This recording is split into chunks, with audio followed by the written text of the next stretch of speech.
Hello my friends, thanks for stopping by. Hope you're all having a great day. This week on the Healthy Zone I'm going to bring you my grown-up version of a tomato soup.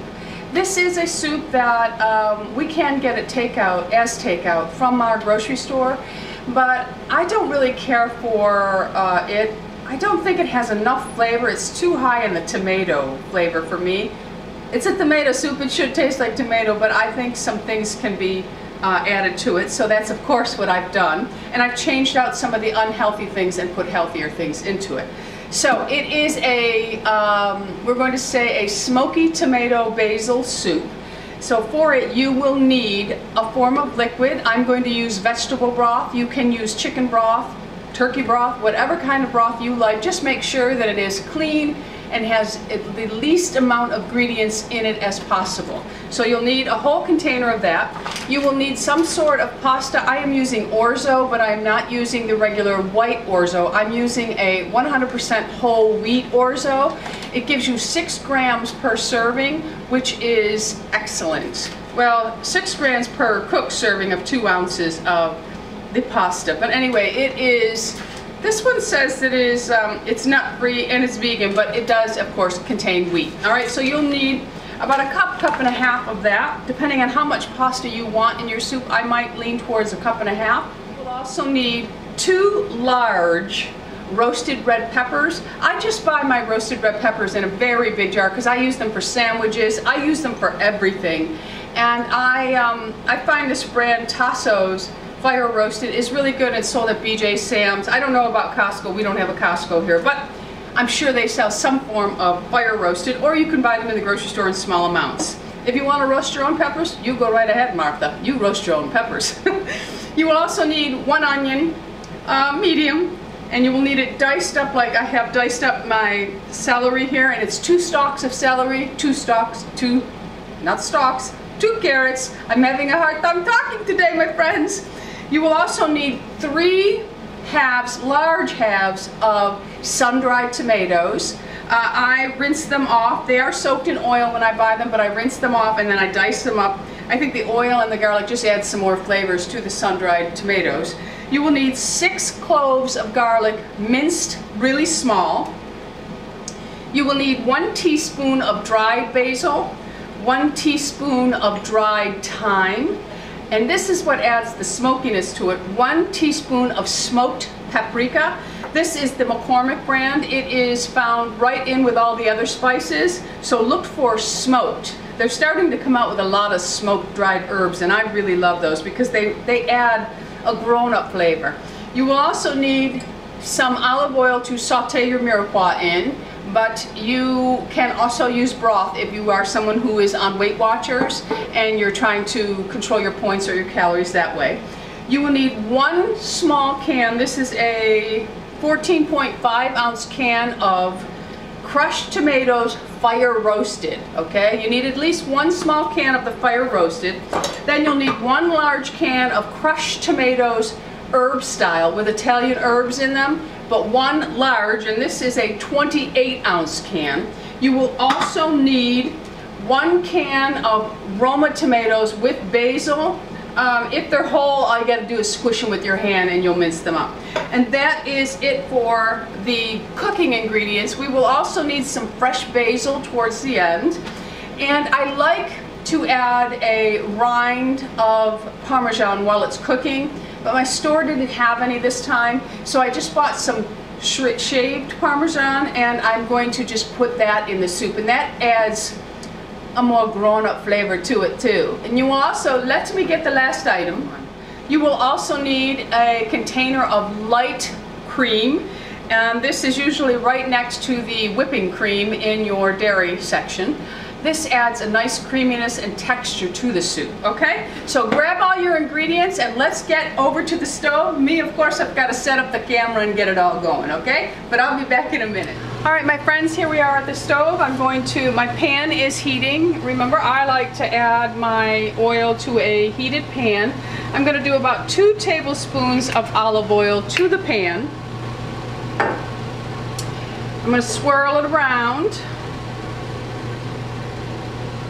And then I'm going to add my mirepoix, which is made up of my carrots, my onions and my celery. I will add the garlic in a minute, but we want to saute this up for about 3 or 4 minutes.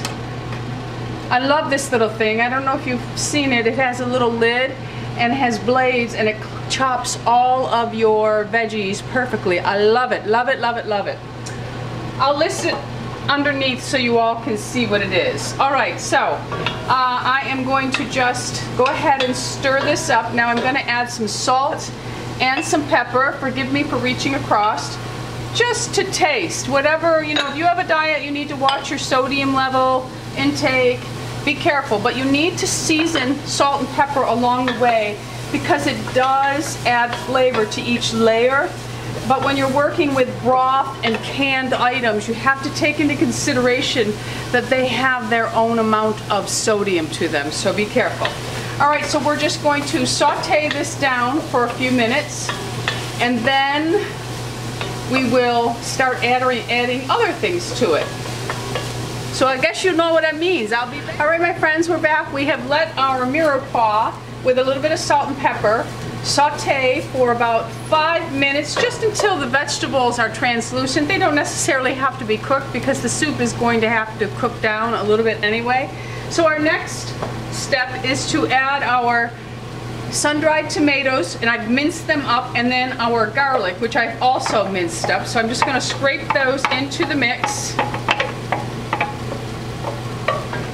And on top of that, I'm also going to add our 1 teaspoon of basil, 1 teaspoon of smoked paprika, and 1 teaspoon of thyme.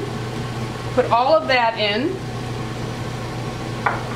Now we're going to stir this and allow this to, oh, you can smell the smoked paprika. We're going to allow this to come to a, we're going to allow this to saute. I'm getting carried away with the paprika. Allow it to saute for about 4 more minutes, and then we'll come back and we'll start adding some liquids to it. And oh, this is just smelling wonderful already. The sun-dried tomatoes and the smoked paprika. If you're using fresh herbs, remember to use more. But if you're using dried herbs, you're going to use a little bit less. And also, it's a good point. It's a good habit to get into, putting them in early, because you want them to be able to penetrate into the flavor of the soup. If you just put them in at the last minute, it's different than fresh herbs. Like, I will add fresh basil to this at the end because you want that fresh, bright flavor of basil to come popping through at the end of the soup, but you want the others to incorporate while it's cooking. So we're going to let this cook down, and we'll be back. All right, my friends, we have cooked that layer of garlic and sun-dried into the mirepoix, and I let it cook down for about 4 minutes, just till it incorporates with all those yummy flavors in there. Now we're going to add our tomatoes, and that is my 1 can of crushed fire roasted. You want to put your 1 can of crushed tomatoes with Italian style seasoning to them. Just put those in.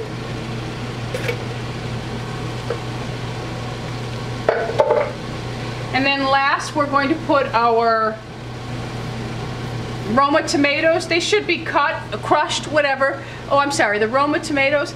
I'm using an assortment of tomatoes because each has its own flavor, so they come together well. So this one's going to have a little more chunk to it. If you don't like that, before you put your pasta in, you can go ahead and use your immersion blender and smoothen that out. But Louis likes a little chunk in his soup, and so do I. So we're going to leave that. Now I'm going to cook this in with the vegetables, and we want to bring this to a simmer. All right, we want to simmer it, get all of the vegetables incorporated, and then we're going to simmer it a good 10 minutes. But make sure you get everything stirred up really well in there so that everything is really blended well. And we're going to leave that to simmer for about 10 minutes. So I will be back when that puppy starts to simmer. All right, my friends, we're back. I have this little silicone thing that prevents it from splattering all over the place, just to save more time from cleaning. But anyway, you can see my soup is at well, it's a pretty good boil right now. So I am going to go ahead and add my broth to it and my roasted red peppers. So I'll go ahead and put the roasted red peppers in. And then we want to add our container of vegetable broth. I'm just using the Wegmans Organic, and put the whole thing in. Remember, you need enough liquid in there for the pasta, because the pasta needs the liquid to cook in. So now we'll stir this all up. This makes a nice sized pot of soup also, and it freezes well, my friends. So we're going to stir that around, and we are going to bring this back to a very hearty simmer, and then we'll add the pasta in there, and then we'll let it cook for about 10 minutes for the pasta. It's just a nice change having some texture to your tomato soup. Alright, so we will bring this back to a boil, and I will return. Okay, so my soup is at a really nice hearty simmer. It's on about a medium-high heat. I'm going to add my pasta in, and I'm also going to add, now if you were able in your grocery store in the cheese section to find Parmesan rinds, that's the skin that they just sell, you could have tossed this in when you put your tomatoes in, because then it will just it just incorporates a beautiful flavor into your soup.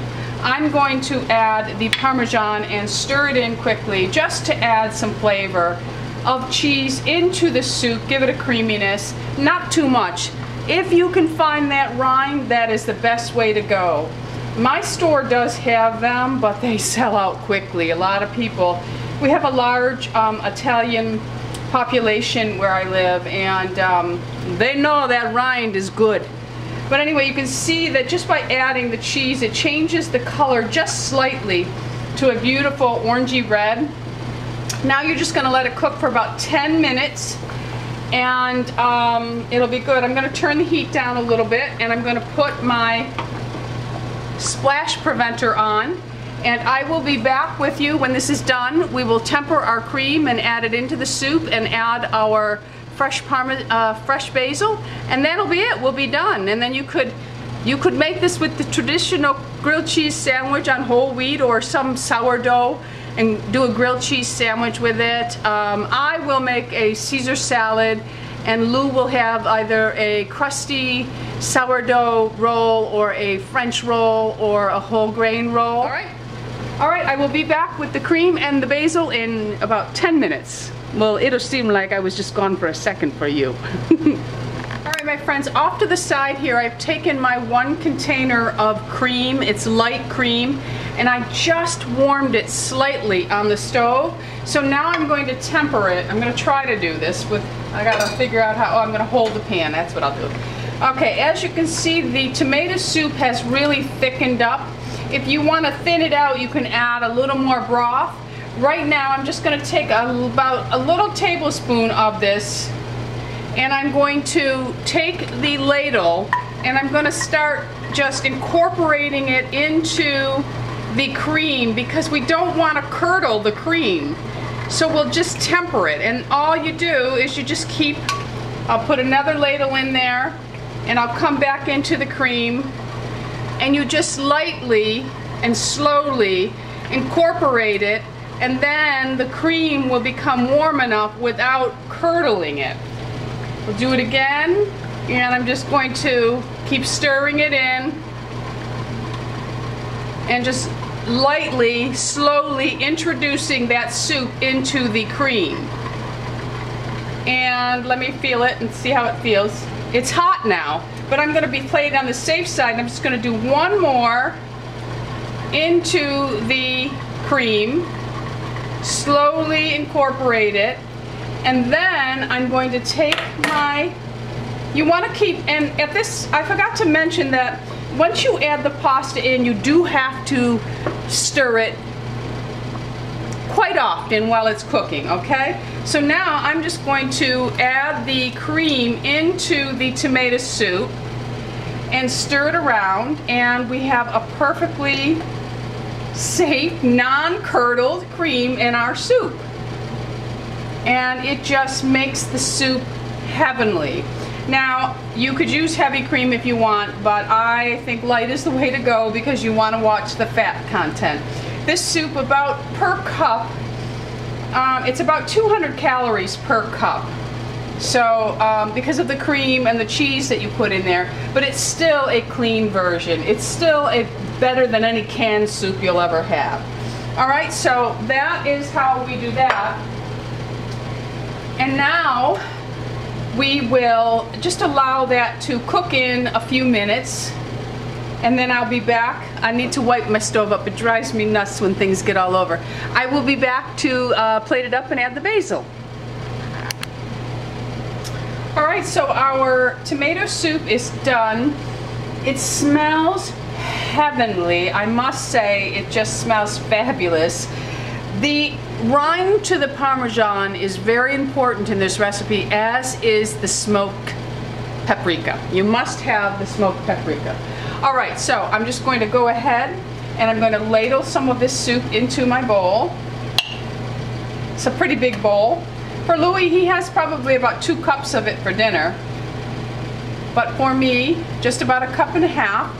And then you're going to just take some of your basil and put it over the top. And there you have it, a beautiful creamy tomato soup with wonderful texture to it, a smokiness with that paprika, and then that beautiful flavor of the Parmesan cheese running through it. Just fabulous, topped off with some fresh basil. Let me taste it. It's very, very hot.